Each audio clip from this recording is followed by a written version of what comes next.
അങ്ങനെ ഒരു ആരോപണം ഉന്നയിക്കണമെങ്കിൽ ഈ ആരോപണം ഉന്നയിക്കുന്ന ആൾക്കാർ ഇത്തരം പരിപാടികൾ ചെയ്യാതിരിക്കണം.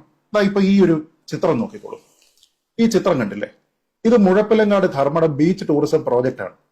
ശ്രീ മുഹമ്മദ് റിയാസിന്റെ വകുപ്പാണ്. ബീച്ച് ടൂറിസം പദ്ധതി ഉദ്ഘാടനം ചെയ്യാണ്. കഴിഞ്ഞ വർഷം നടന്നിരിക്കുന്ന സംഭവമാണ്. Muzhappilangad Dharmadam beach tourism project.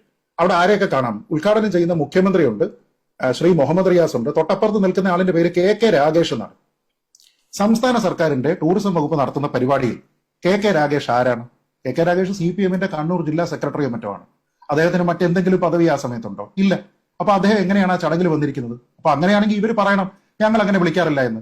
അന്നത് വിവാദമായപ്പോൾ ശ്രീ EP ജയരാജൻ അടക്കമുള്ള ആൾക്കാർ ഇദ്ദേഹത്തിന്റെ പ്രസൻസ് അവിടെ ഉണ്ടായതിനെ ന്യായീകരിച്ചതാണ്.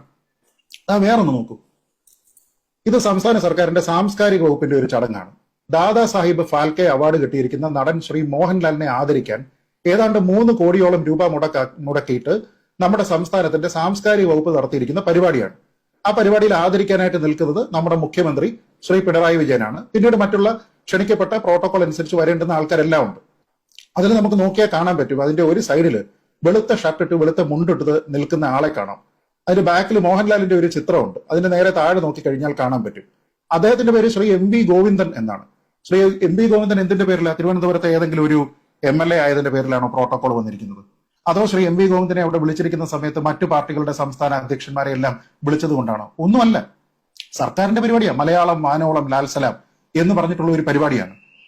ഇത് വേറെ ഒന്ന് നോക്കിക്കോളൂ. ഇത് തോട്ടപ്പള്ളി നാലുചിറ പാലത്തിന്റെ ഉദ്ഘാടനമാണ്. ആള് പോയോ ഇല്ലയോ എന്നുള്ളത് രണ്ടാമത്തെ കാര്യം. പക്ഷേ സംസ്ഥാന സർക്കാരിന്റെ ശ്രീ മുഹമ്മദ് റിയാസിന്റെ പൊതുമരാമത്ത് വകുപ്പിന്റെ പോസ്റ്ററാണ്. ഔദ്യോഗികമായിട്ട് ഇറക്കിയിരിക്കുന്ന സാധനമാണ്. ഇതിനകത്ത് ഇരിക്കുന്ന ആൾക്കാരെ എല്ലാം നമുക്കറിയാം. മുഖ്യമന്ത്രിയുണ്ട്, പൊതുമരാമത്ത് വകുപ്പ് മന്ത്രിയുണ്ട്, സ്ഥല MLA ഉണ്ട്, MP ഉണ്ട്, വിവിധ രാഷ്ട്രീയ പാർട്ടികളില്ല. അതിൽ ശ്രീ G സുധാകരൻ ഇരിക്കുന്നുണ്ട്. കഴിഞ്ഞ വർഷം ഇത് വരുന്ന സമയത്ത് ശ്രീ G സുധാകരൻ ആരാ? ശ്രീ G സുധാകരൻ അന്നേരം ഒരു MLA അല്ല.